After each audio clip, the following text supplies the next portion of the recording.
Hello and welcome back to my channel.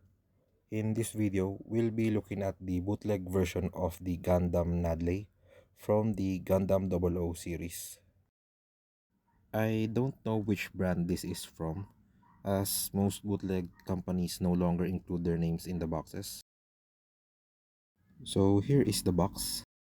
Let me just try to zoom it out. Again, it arrived looking like this, even though it is bubble wrap. Maybe it's already like this before they wrap it. I don't know.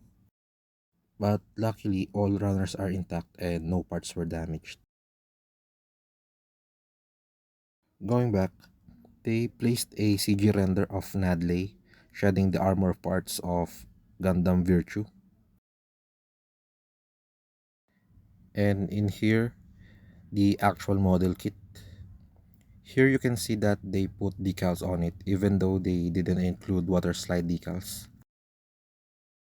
Here they spelled Gundam with an A instead of U. On this side is Nadleeh on various poses. And so as on the top side of the box. This is what it looks like on this side, and the same goes for the other side. And now here is Gundam Nadleeh. Again, I don't know which brand this came from. At first, I thought that this could be a reprint or a restock of the one released by Hong Lee years ago, but I am not really sure because I didn't purchase that one.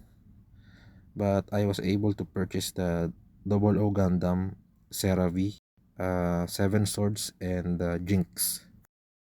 As far as I can recall, their plastic quality are really bad and had some fitting issues and breaks easily. Even their polycaps have issues with their prints and can also be brittle. Most of the time, their colors are way off and less vibrant. And you really have to make an effort to make it at least look good. But this one, I think the plastic is much better.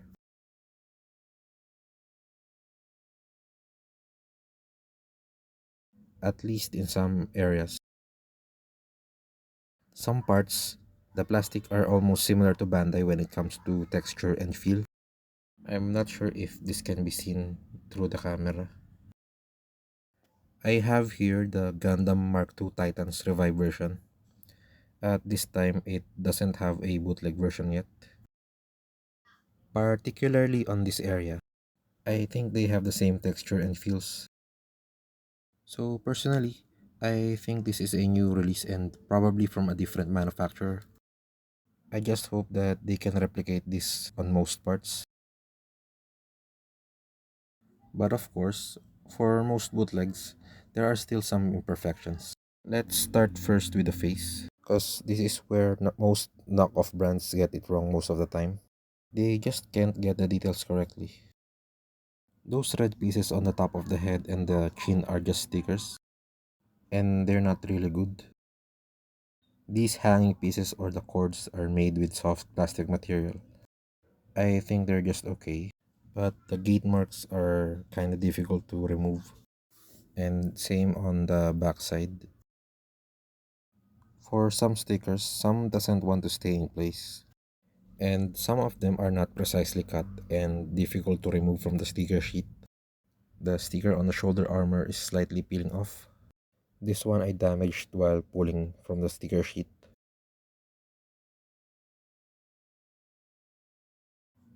On the feet, if you can see it, there are print errors. The texture is not good, and there are also gaps that doesn't want to close. Same goes for this side and also on the other foot. Aside from the stickers and some minor imperfections with the plastic mold, I think that's all the issues I encountered regarding its quality and looks.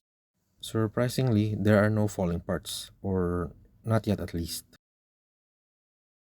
Now let's move over to the articulation. The head is on a polycap ball joint.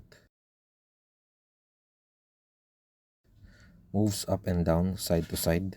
It cannot rotate as it gets hindered by these hanging pieces. and the connection is quite loose. And the polycap neck piece only does a very minimal movement. These yellow pieces are movable for the arms. The shoulder armor moves independently. It goes up and down like that. Extends to the side this far.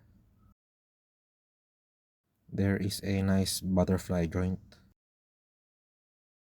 A bicep swivel. It is supposed to do a full rotation, but it gets blocked by the shoulder armor piece. If you try to rotate it further, these two pieces splits up, and the real one doesn't have this issue.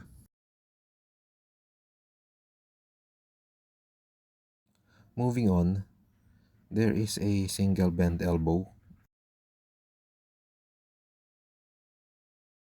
minimal ball joint movement on the wrist, but it does a full rotation. For the waist, there is just a minimal forward and backward crunch.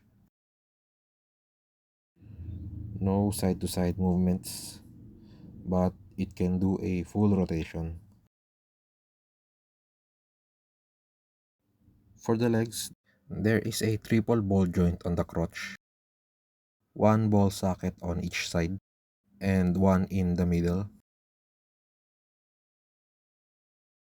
The middle one is inside this. This moves side to side, up and down. It can basically point in any direction. There are no front, back, and side skirts. So the legs can kick high up this far and then back this far. But because of its design, it cannot do a full split. But if you put the legs in this angle, it can have its legs do a full 360 rotation. No thigh cut, so there's no thigh swivel, only this movement. Double jointed knees. The ankles are on a hinge, so the feet can have a decent amount of extension. The feet are also on a ball joint. It rotates and do what a ball joint does. Now for the accessories. First is the open palm left hand. Next is a beam rifle. It doesn't have any moving parts. This goes into the right hand and the connector piece goes to the forearm peg, but it doesn't want to stay in place. And I think it doesn't even want to connect. Never mind that. Next is a beam effect that goes into the nozzle of the beam rifle.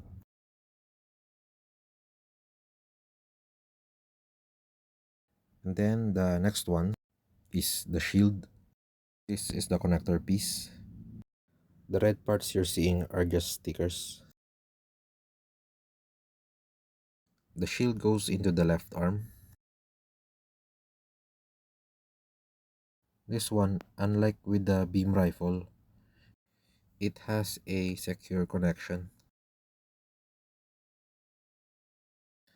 The last one are the beam sabers with flat beam saber effects.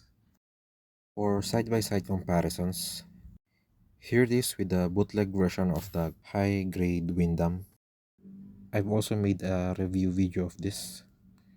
Please make sure to check that out. I leave the link on the description below. For the next one, the bootleg version of the high-grade Gundam 00 Shia Quanta. Next one, the one I reviewed last, is the bootleg version of the Gundam TR-6 or Hazel 2. Please also watch that review. And finally, just to compare this with a Bandai kit, here it is with the high-grade Mark II Titans. Now here it is wielding the beam rifle and shield. I forgot to mention earlier, it also comes with this piece. This is the cover for the peg hole underneath the crotch.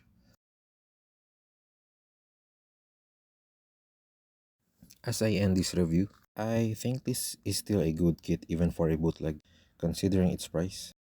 Just like most bootleg kits that were released recently, the plastics have quite made an improvement in terms of durability at least. They're not as brittle as the ones that were released a few years ago. They still need to make an improvement on the finer details such as the face and in some areas. So as the texture and the color execution, they also need to improve on the quality of the stickers. If you like Gundam Nadleeh for its looks or just want to collect double O kits in general, I think this can be a good substitute for the real one. If you like this review, please don't forget to leave a thumbs up and subscribe to my channel. If you have any questions or suggestions, please leave a comment down below. If you want to purchase this kit, I will leave a link on the description below. I'll see you again on my next review. Thank you for watching.